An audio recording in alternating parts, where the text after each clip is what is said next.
શ્રાવણમાં મેઘરાજાએ રામબો વિરામ લીધો અને વરસાદની વાટ જોતા લોકો હેરાન પરેશાન થવા લાગ્યા. ક્યાંક તો એવી હાલત થઈ ગઈ કે વરસાદની ઘટ પડતી હોય એવું લાગવા લાગ્યું.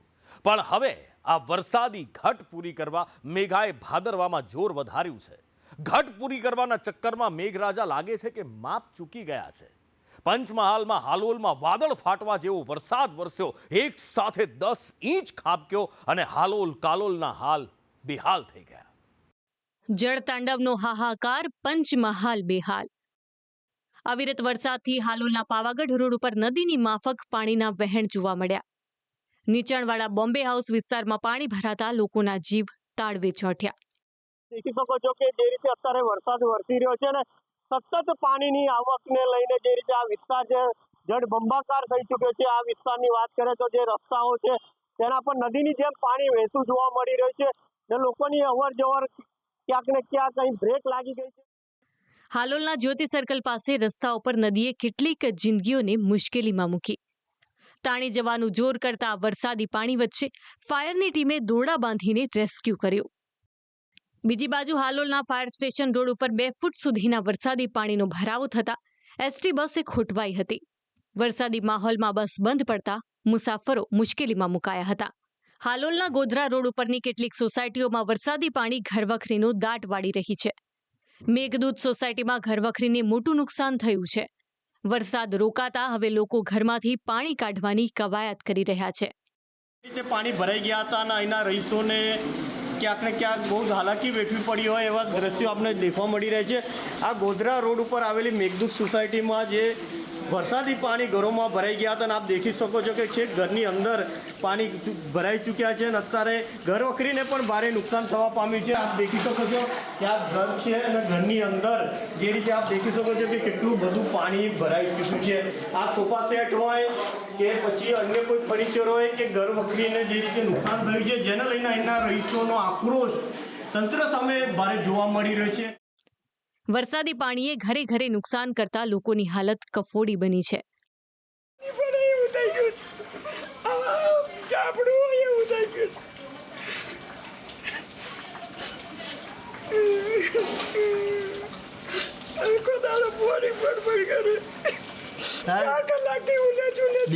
ફૂટ પાણી આવી ગયું.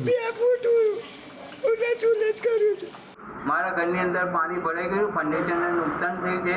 હું 3 કલાકથી પાણી કાઢું છું, હજુ પાણીનો નિકાલ થયો નથી. અમારી સોસાયટીના દરેક ઘરની અંદર પાણી, બધાના ઘરમાં ઢીચણ સુધી પાણી ભરાઈ ગયેલું. ગોધરા રોડ ઉપર આવેલી શુભમ એપાર્ટમેન્ટ અને આસપાસની સોસાયટીઓમાં પાણી ભરાયા છે. જાણે અહીં જળ કરફ્યુ લાગ્યો હોય તેવું લાગી રહ્યું છે. હાલ છે હાલોલથી ગોધરા તરફનો જે રોડ છે ત્યાં વોર્ડ નંબર 1 આવેલું છે ને આ શુભમ એપાર્ટમેન્ટ તરફ જવાનો આ રસ્તો છે ને આગળ અનેક સોસાયટીનો જોડતો આ રસ્તો છે ને અત્યારે આપ દેખી શકો છો દ્રશ્યોમાં કે અહીં ઘૂંટણસમા કરતા વધુ પાણી ભરાઈ ગયા છે અને ખાસ કરીને વાત કરજો રિક્ષા પણ પાણીમાં ડૂબવા જવા આવી ગઈ છે ને અત્યારે અહીંના જે સોસાયટીના રહીશો છે કે કોમ્પ્લેક્સના રહીશોને અવર જવર કરી શકતા નથી. ગોધરા રોડ ઉપર આવેલા બિગ માર્ટ પાસેના કેટલાક ફ્લેટોના ગ્રાઉન્ડ ફ્લોરમાં પાણી ફરી વળ્યા છે. ગોધરા રોડ પરના નાકોડા વિસ્તારમાં તો ઘૂંટણસમા પાણી ભરાતા લોકો હેરાન પરેશાન થઈ રહ્યા છે. પંચમહાલના હાલોલમાં જે રીતે વહેલી સવારથી જે રીતે વરસાદ વરસી રહ્યો હતો ને અત્યાર સુધીમાં 7 ઇંચ કરતા વધુ વરસાદ થઈ ચૂક્યો છે. આપ દેખી શકો છો કે આ જે નાકોડા વિસ્તાર છે વોર્ડ નંબર 1 માં આવેલો છે ત્યાં ભારે વરસાદના કારણે વરસાદી પાણી ભરાઈ ગયા છે અને ગાડીઓ પણ પાણીમાં ડૂબી ગઈ છે. અને જે રીતે વાત કરીએ તો આ વિસ્તારની આ સમગ્ર વિસ્તાર અત્યારે જળબંબાકારની સ્થિતિમાં સર્જાય. પાણી ભરાવાના કારણે લોકોના વાહનો બંધ પડી રહ્યા છે. રોડ રસ્તા ઉપર બંધ પડેલા વાહનોને ખસેડવા લોકો એકઠા થઈને હવે ધક્કા મારી રહ્યા છે. અવિરત વરસાદથી હાલોલનું સિંધવાઈ તળાવ પણ ઓવરફ્લો થયું છે, જેનાથી સિંધવાઈ મંદિરમાં પાણી ભરાયા. હાલોલમાં ઠેર ઠેર પાણી ભરાતા વિસ્તારના ધારાસભ્ય જયદ્રથસિંહ પરમાર અસરગ્રસ્ત વિસ્તારની મુલાકાતે આવ્યા હતા. પાવાગઢ વિસ્તાર, ડુંગર વિસ્તારનું પાણી બી હાલોલમાં આવે પણ એની જાવક જે છે એ ઓછી છે, એટલે થોડા સમય માટે પાણી હાલોલમાં ભરાઈ રહે છે. એટલે અત્યારે પાણીનું સ્તર ધીરે ધીરે ઓછું થઈ રહ્યું છે.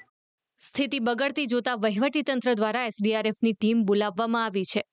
તંત્ર દ્વારા એસડીઆરએફની મદદ લેવા માટે એસડીઆરએફને બોલાવવામાં આવી હતી. જો કે છેલ્લા 1 કલાકથી વરસાદે પોરો લેતા વરસાદ બંધ થયો છે અને જે જગ્યાએ પાણી ભરાયા હતા એ પાણી ઓસરવાની શરૂઆત થઈ ગઈ છે.